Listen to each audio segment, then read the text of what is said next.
La Guerra Santa por John Bunyan. Parte 15.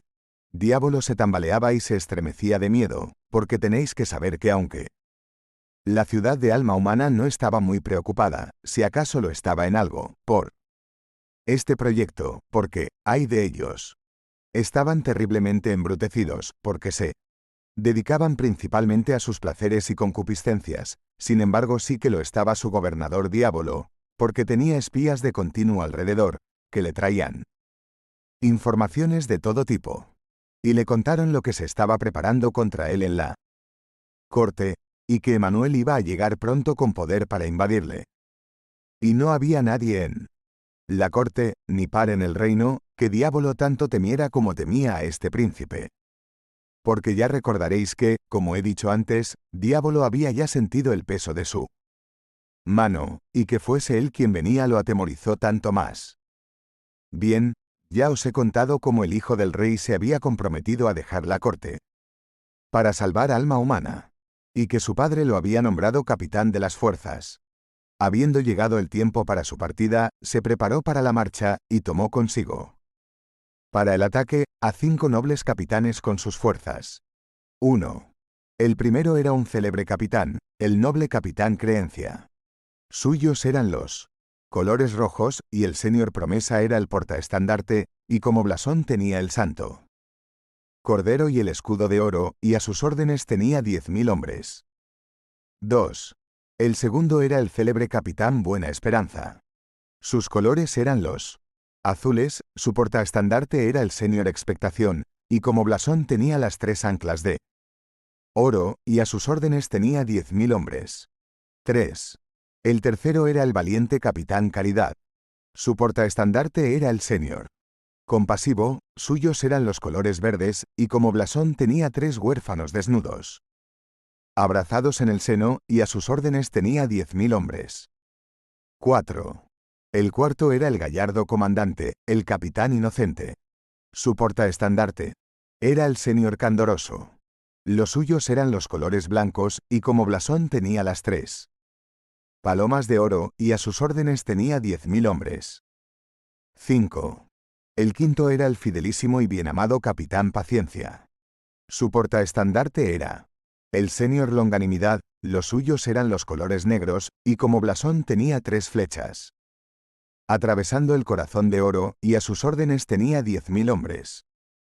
Estos eran los capitanes de Emmanuel, estos sus portaestandartes, y estos los hombres bajo su mando.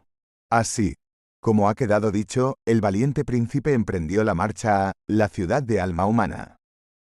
El capitán Creencia iba a la vanguardia, y el capitán Paciencia cerraba la retaguardia, de forma que los otros 3, con sus hombres, formaban el principal cuerpo del ejército, y el mismo príncipe iba montado en su carro de guerra a la cabeza de ellos. Pero cuando emprendieron la marcha, cómo sonaban las trompetas, cómo refulgían las armaduras, y cómo flotaban los colores al viento. La armadura del príncipe era de oro toda ella, y brillaba como el sol en el firmamento. La armadura de los capitanes era de guerra, y lucían como las estrellas. También había los de la corte que acudieron como oficiales, por el amor que sentían por el rey Sadai, y por ver la feliz liberación de la ciudad de alma humana. Emmanuel, al emprender la marcha para recuperar la ciudad de alma humana, tomó también consigo, según las instrucciones de su padre, 54 arietes y 12 catapultas con las que lanzar piedras. Cada una de estas máquinas de guerra estaba hecha de oro puro, y las llevó consigo, en el corazón y cuerpo de su ejército, en su expedición a alma humana. Así estuvieron marchando hasta llegar a menos de 1 legua de la ciudad, y allí se quedaron hasta que los primeros 4 capitanes se llegaron para darles las novedades. Luego emprendieron la marcha a la ciudad de alma humana y a alma humana. Llegaron. Cuando los soldados que estaban en el campamento vieron aquellos refuerzos que se les unían, volvieron a gritar de manera tal que hicieron estremecer a Diablo. Entonces se situaron delante de la ciudad, pero no como habían hecho los otros 4 capitanes, solo contra las puertas de alma humana, sino que rodearon la ciudad entera, de lado a lado, cercándola completamente. Así, ahora la ciudad mirase a donde mirase. Veía unas poderosas fuerzas que la asediaban. Además, ahora levantaron terraplenes. Contra ella. El terraplén Gracia se levantaba a un lado. Y el terraplén Justicia al otro. Además, levantaron varias rampas y trincheras de ataque, como rampa de la Clara. Verdad y plataforma sin pecado, donde se instalaron varias de las catapultas contra la ciudad. Sobre el terraplén Gracia se instalaron 4 y otras tantas sobre el terraplén Justicia, y el resto en lugares adecuados alrededor de la ciudad. 5 de los mejores arietes, esto es, los mayores, fueron emplazados sobre el terraplén Escucha, un terraplén levantado cerca de la puerta del oído, con la intención de forzar su apertura.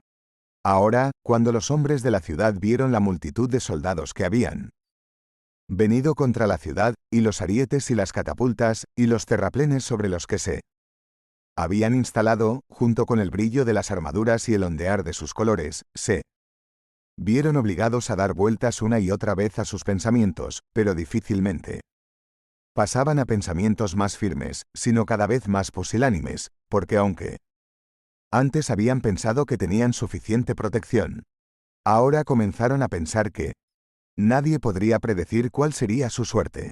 Cuando el buen príncipe Emanuel dejó así asediada alma humana, procedió primero a izar la bandera blanca, y la hizo poner entre las catapultas de oro situadas sobre él. Terraplén Gracia. Y esto lo hizo por 2 razones. 1. Para dar aviso a alma humana de que podía mostrar y mostraría gracia si se volvían a él. 2. Para dejarlos sin ninguna excusa si los destruía por persistir en su rebelión. Así que ondeó la bandera blanca, con las 3 palomas de oro en la misma, por espacio de 2 días, para darles tiempo y espacio para reflexionar, pero, como ya se ha dicho, y como si no les importara, ellos no dieron contestación a la señal favorable del príncipe.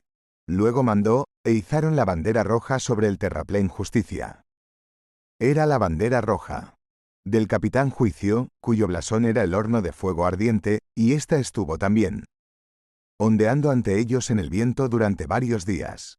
Pero tal como se habían comportado ante la bandera blanca, así se comportaron respecto a la bandera roja, con todo, no inició acción contra ellos. Luego mandó de nuevo que sus siervos izaran la bandera negra de desafío contra ellos, con el blasón de 3 rayos ardientes, pero alma humana se mostró tan indiferente ante esta como ante las banderas precedentes. Cuando el príncipe vio que ni la misericordia, ni el juicio, ni la ejecución del juicio, afectaban al corazón de alma humana, se sintió dolido. Y dijo, de cierto que esta extraña conducta de la ciudad de alma humana proviene más de la ignorancia de los modos y actos de guerra que de un secreto desafío contra nosotros y odio contra sus propias vidas, o, si conocen la forma de guerra suya, no conocen sin embargo los ritos y ceremonias de las guerras en las que nos ocupamos cuando hago guerra contra mi enemigo Diablo. Ante esto, envió un mensaje a la ciudad de alma humana, para darles a conocer cuál era el significado de estas señales y ceremonias de las banderas. Y también para saber de ellos qué era lo que iban a escoger, si gracia o misericordia, o juicio y la ejecución del juicio. Todo esto mientras mantenían ellos las puertas cerradas con llave, barras y trancas, tan aseguradas como podían. Además, habían doblado las guardias y reforzado la guarnición tanto como habían podido. Diablo también se armó de todo el valor que pudo, para alentar a la ciudad a presentar resistencia.